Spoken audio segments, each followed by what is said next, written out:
Welcome to the Intuitive Websites Internet Marketing Podcast, bringing you the country's top podcast on the subject of internet marketing, with your hosts Glenn Thayer and the CEO of Intuitive Websites, Thomas Young. Hi, folks. Welcome back to another Intuitive Websites Internet Marketing Podcast. Today, Tom and I are going to talk about market leadership strategies. Now, what exactly is it? We're going to kind of look at market leadership disciplines. So, Tom, what is a market leadership discipline? Well, this is a great topic. I've been speaking quite a bit around the U.S. on web marketing, and I added a slide to my presentation on market leadership and the discipline of market leaders.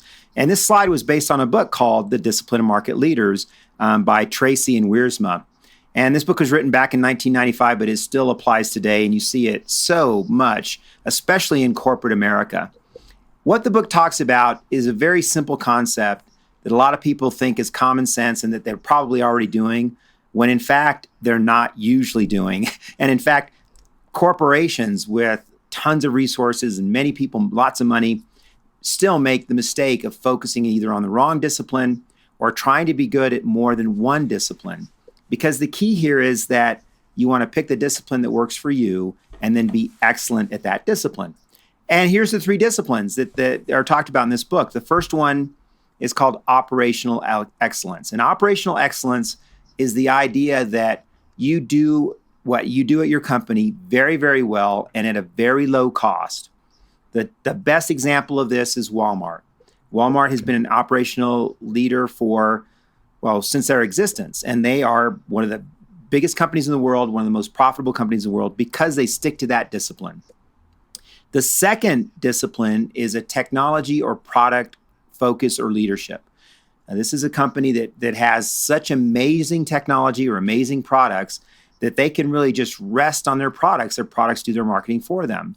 That would be like an Apple, right? Like Apple Computer is by far the best example of this. In fact, probably the best product example to date is the iPhone 6. So the iPhone 6 came out, profits soared for Apple, and they're on track to be the most profitable company in the history of companies, in the history of the world.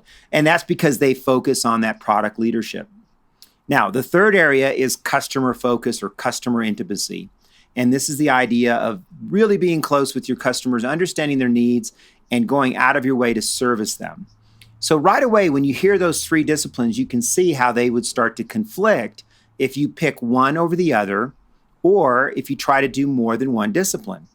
And a lot of CEOs and business leaders today would say, we're going to be good at all three. We're going to have great operations, we're going to have a great product, and we're going to be great with our customers. Well, what will happen is customers or your competition will beat you because they will focus on what's their best discipline, and they'll outperform you in the marketplace. And there's examples of this all over the place. The most recent example of this is Radio Shack. Radio Shack used to be the technology or product leadership company. It was a place you would go to get very unique technology products, and they thrived. And then they transitioned into trying to be a customer-focused company, but they didn't have the products to support the customer focus. And so, boom, they're out of business. And the new Radio Shack is the Apple stores. And the reason the Apple stores have become the new Radio Shack is because they are still focused on technical and product leadership, but they did it in another channel that is separate from the core Apple company. The core Apple business stays the same. It's a manufacturing company, technology business, and they sell on the web and that sort of thing.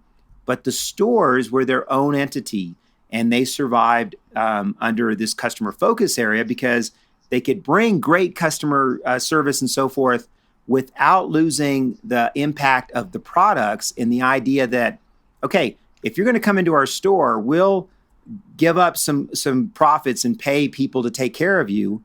But in exchange from that, you'll probably buy stuff in our store, and that'll make it profitable. And that's what happened.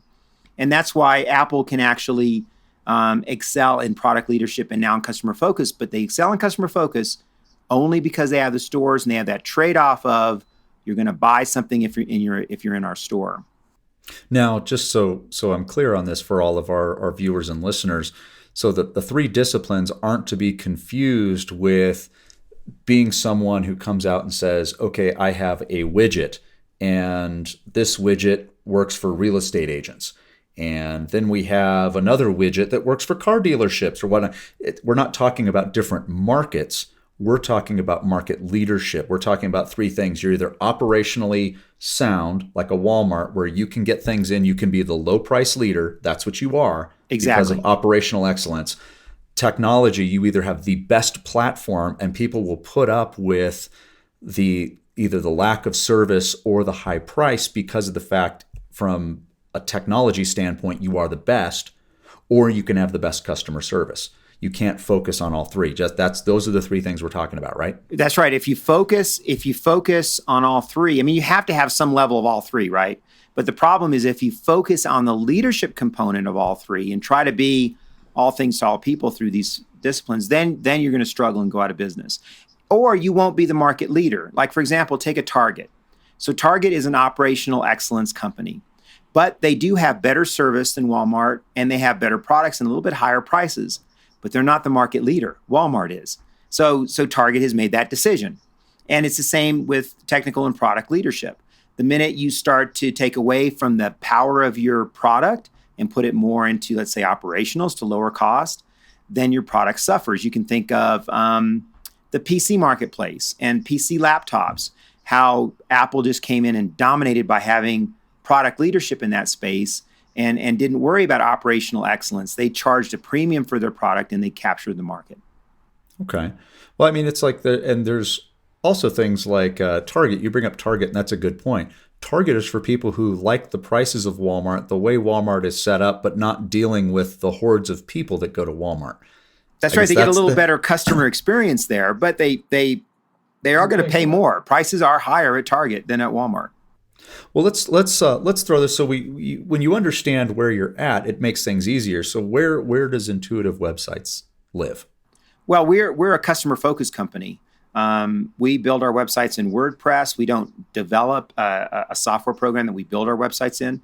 We're a customer focused company. So we try to get really close to the customer and meet their needs and share in their successes. And in fact, many small businesses in the US should be customer focused.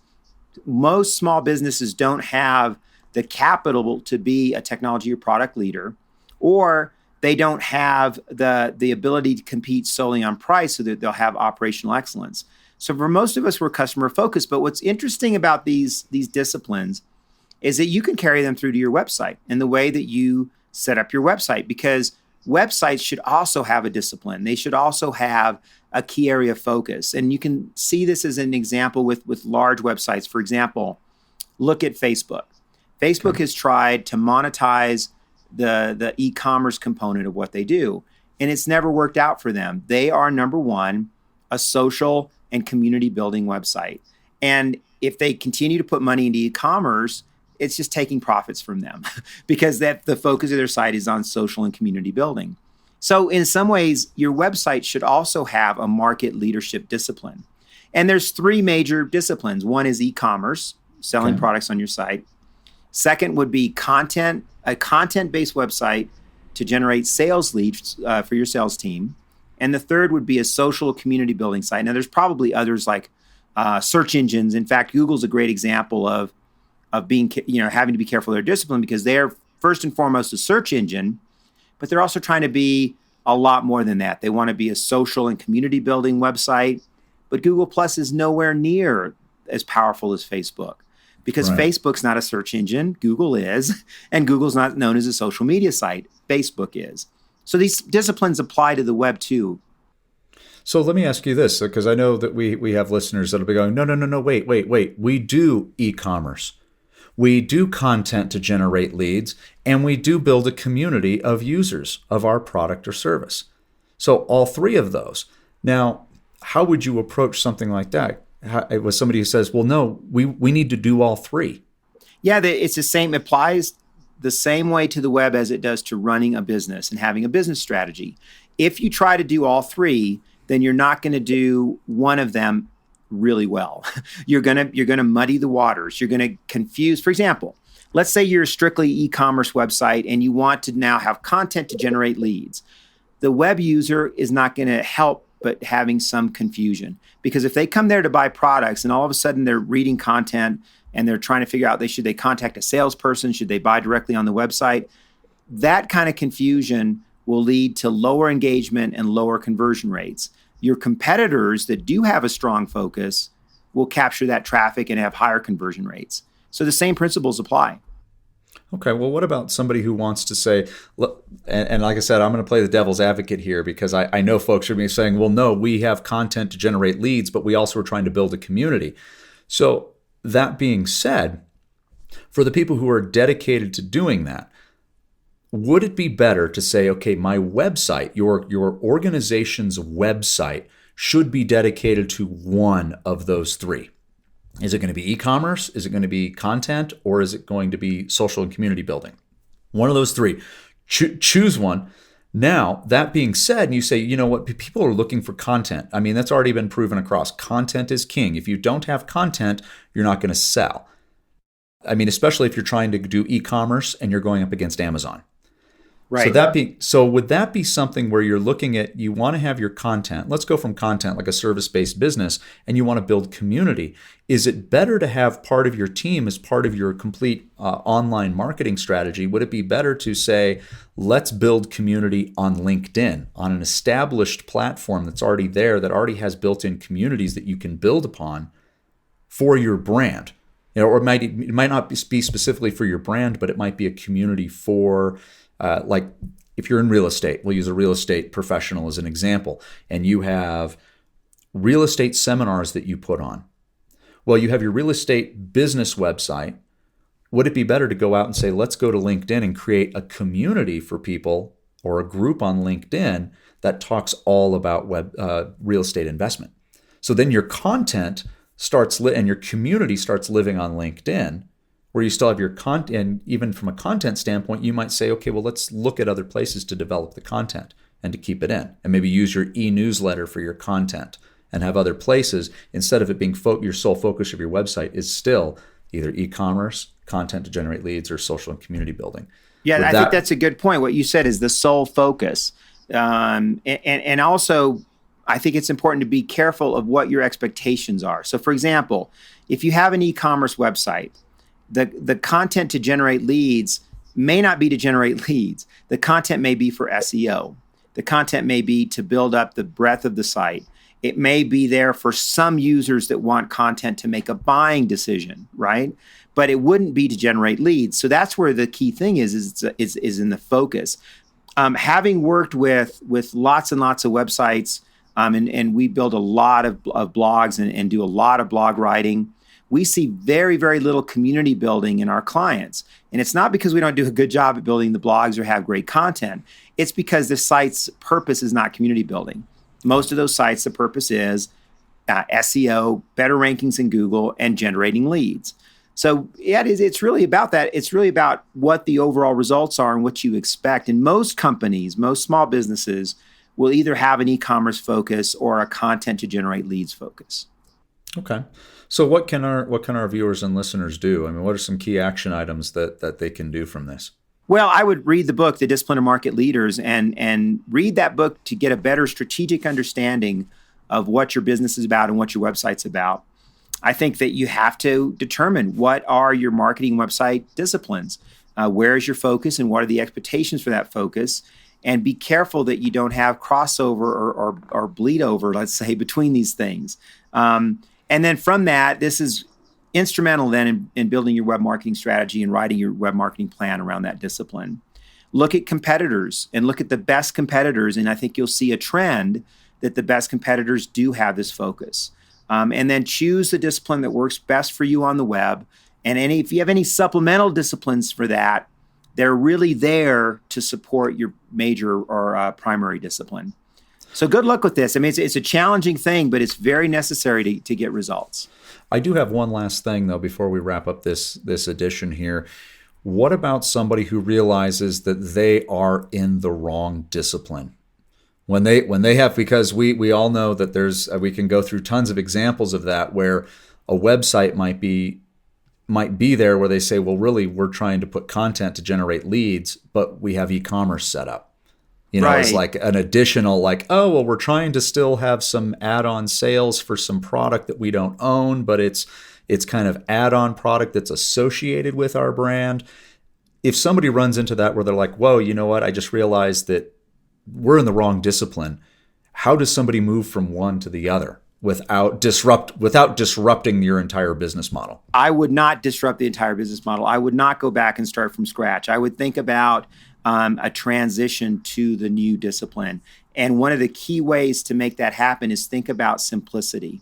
So when you're confusing the three disciplines, you have too complex a business model.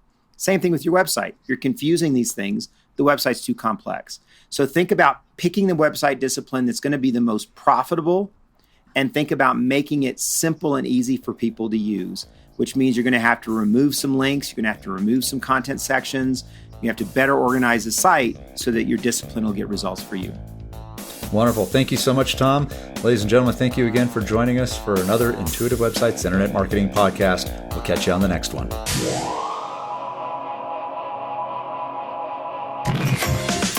This has been an Intuitive Websites Internet Marketing Podcast. For more information and to see all the available podcasts and much more, visit intuitiveblog.com. If you have a website you would like us to review or an issue you would like to see covered in future podcasts, email us at info@intuitivewebsites.com.